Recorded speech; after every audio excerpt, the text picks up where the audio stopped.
नमस्कार मित्रों, स्वागत है आपका एक बार फिर आपके अपने YouTube चैनल अथर्व एकेडमी में। दोस्तों, इस क्लास में हम लेकर आए हैं 25 अगस्त यानी कि आज के मध्य प्रदेश पुलिस कांस्टेबल में पूछे हुए सभी शिफ्टों के प्रश्नों को, जो कि आपकी आगामी परीक्षा की दृष्टि से काफी महत्वपूर्ण है। तो वीडियो को पूरा जरूर देखिएगा। प्रश्न पूछा गया था, वाटरलू का युद्ध किसके बीच हुआ था? तो दोस्तों, वाटरलू का युद्ध ब्रिटेन एवं फ्रांस की सेनाओं के मध्य हुआ था। वाटरलू का युद्ध 1815 में ब्रिटेन और फ्रांसीसी सेना के बीच हुआ था। वाटरलू की लड़ाई को इतिहास की सबसे भयानक लड़ाइयों में से एक माना जाता है। इस युद्ध में ब्रिटेन की सेना ने फ्रांस की सेना को पराजित किया और नेपोलियन ने कुछ महीनों बाद ब्रिटिश सेना के सामने आत्मसमर्पण कर दिया। उसे सेंट हेलेना भेजा गया और 1821 में उसकी मृत्यु हो गई। अगला प्रश्न था, निम्नलिखित में से किसे नोबेल पुरस्कार नहीं मिला? तो दोस्तों, ऑप्शन में प्रणब मुखर्जी था, जिन्हें नोबेल पुरस्कार नहीं मिला। प्रणब मुखर्जी को 2019 में भारत रत्न से सम्मानित किया गया था। साथ ही 2012 से 2017 तक, याद रखिएगा, प्रणब मुखर्जी भारत के 13वें राष्ट्रपति के रूप में कार्य किया है। उनके पहले राष्ट्रपति प्रतिभा पाटिल जी थी एवं उनके बाद रामनाथ कोविंद जी भारत के राष्ट्रपति थे और वर्तमान में आप सभी जानते हैं श्रीमती द्रौपदी मुर्मू जी भारत की राष्ट्रपति हैं। अगला प्रश्न था, लवणीय मिट्टी में किसकी प्रचुरता होती है? तो दोस्तों, लवणीय मिट्टी में सोडियम लवण की प्रचुरता होती है। जब मिट्टी में सोडियम लवण की अधिकता होती है और मिट्टी में विनिमेय कैल्शियम होता है तो उसे या उस मिट्टी को लवणीय मिट्टी कहा जाता है। अगला प्रश्न था, वर्ष 2023 के लिए अंतरराष्ट्रीय बुकर पुरस्कार किसे मिला? तो दोस्तों, जॉर्जी गोस्पोंदिनोव को 2023 का अंतरराष्ट्रीय बुकर पुरस्कार मिला है। 2022 में, याद रखिएगा, गीतांजलि श्री के लिए उनके उपन्यास रेत समाधि के लिए इस पुरस्कार से सम्मानित किया गया था, अंतरराष्ट्रीय बुकर पुरस्कार से। अंतरराष्ट्रीय बुकर पुरस्कार से सम्मानित होने वाली किसी भी भारतीय भाषा में लिखी गई यह पहली पुस्तक थी। कौन सी पुस्तक का नाम याद रखिएगा? रेत समाधि। और गीतांजलि इस सम्मान को पाने वाली पहली हिंदी की लेखिका थी। अंतरराष्ट्रीय बुकर पुरस्कार की शुरुआत 2005 में मैन बुकर अंतरराष्ट्रीय पुरस्कार के रूप में हुई थी।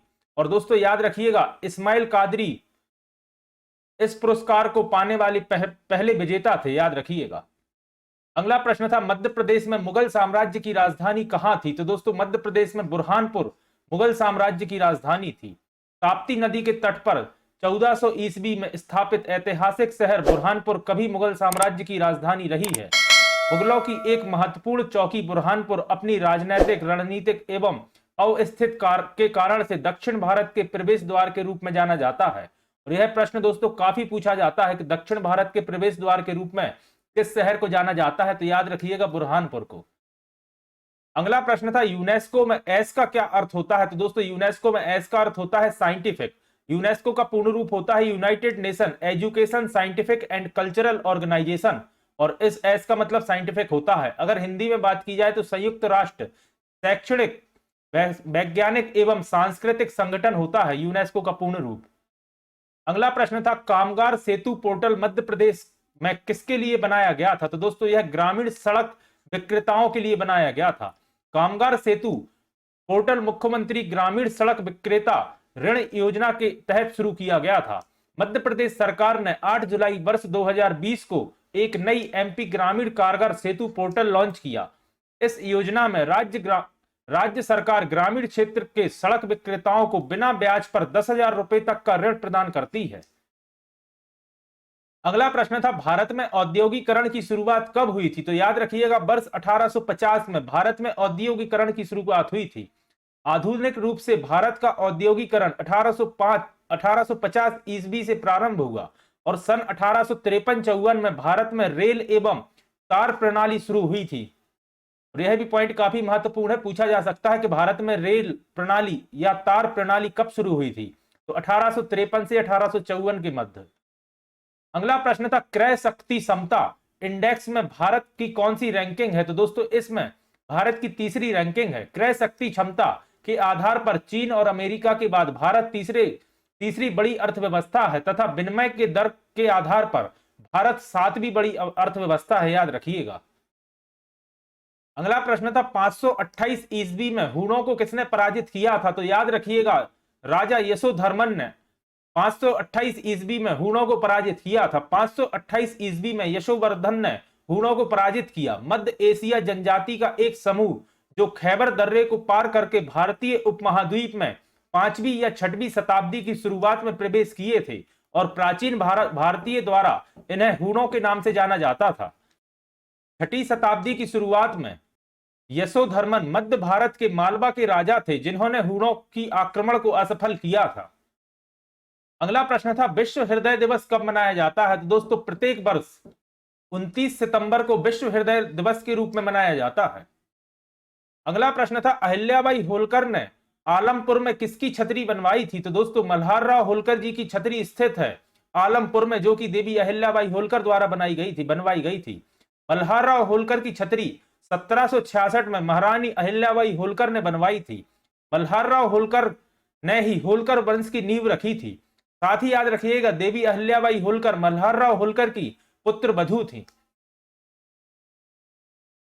अगला प्रश्न था गेट यानी कि GATT संगठन में कितने देशों ने हस्ताक्षर किए थे? तो दोस्तों गेट में 23 देशों ने हस्ताक्षर किए थे।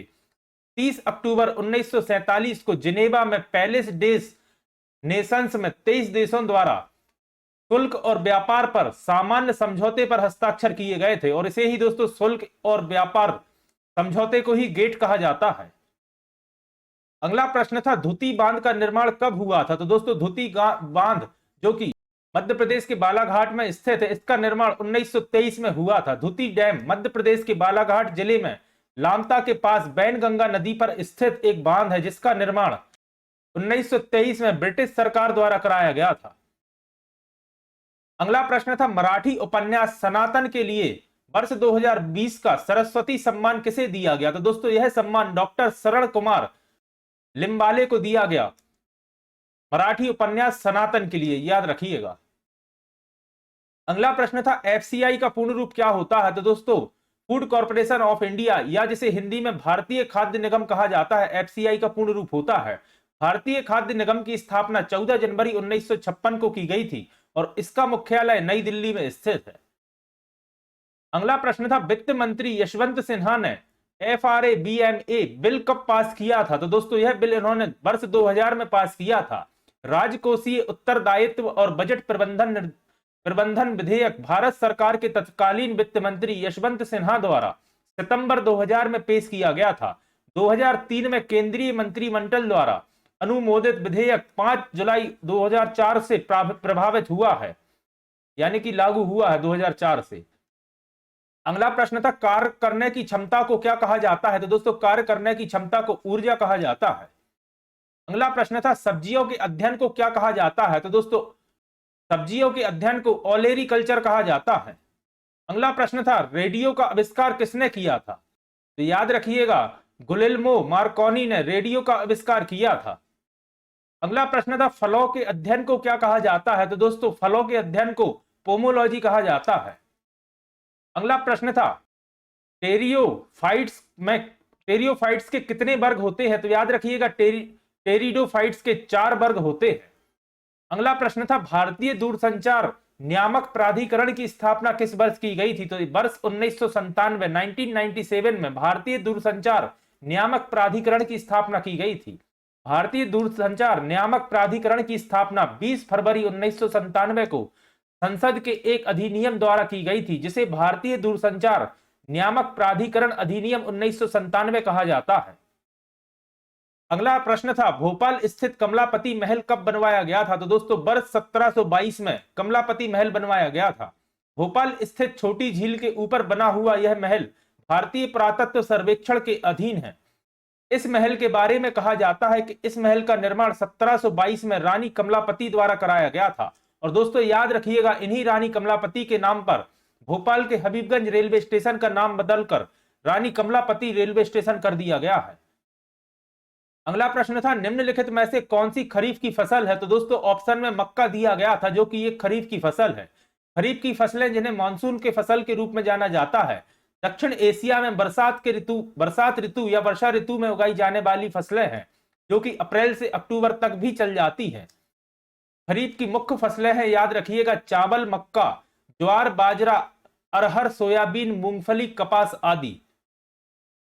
अगला प्रश्न था बुरहानपुर का गवर्नर रहते हुए कौन सा मुगल बादशाह शाही किले में रहता था? तो दोस्तों शाहजहां शाही किले में रहता था, जो कि बुरहानपुर का गवर्नर था। शाही किला बुरहानपुर में एक राजसी महल था जो कि ताप्ती नदी के पूर्व में स्थित है। शाही किले का इतिहास बताता है कि यह मूल रूप से फारूकी शासकों द्वारा बनवाया गया था और शाहजहां द्वारा इसे बसाया गया था, जो कि उस समय बुरहानपुर का गवर्नर था। अगला प्रश्न था 1720 से 1760 तक मध्य प्रदेश पर किसका शासन था? तो दोस्तों 1720 से 1760 के बीच में मध्य प्रदेश पर मराठों का शासन था। 1707 में औरंगजेब की मृत्यु के बाद मुगल नियंत्रण टूट गया, जिसके परिणाम स्वरूप मराठों का विस्तार शुरू हुआ और 1720 से 1760 के बीच मराठों का मध्य प्रदेश के सबसे अधिक हिस्से पर नियंत्रित स्थापित हो गया था। अगला प्रश्न था स्टॉक फार्मिंग का संबंध किससे है? तो दोस्तों मवेशियों और भेड़ों के पालन से या कहा जाए पशुपालन से स्टॉक फार्मिंग का संबंध है। अगला प्रश्न था उच्च न्यायालय की प्रधान पीठ को छोड़कर कितनी अन्य पीठ थी? तो दोस्तों उच्च न्यायालय की प्रधान पीठ को छोड़कर 2 और अन्य पीठ थी।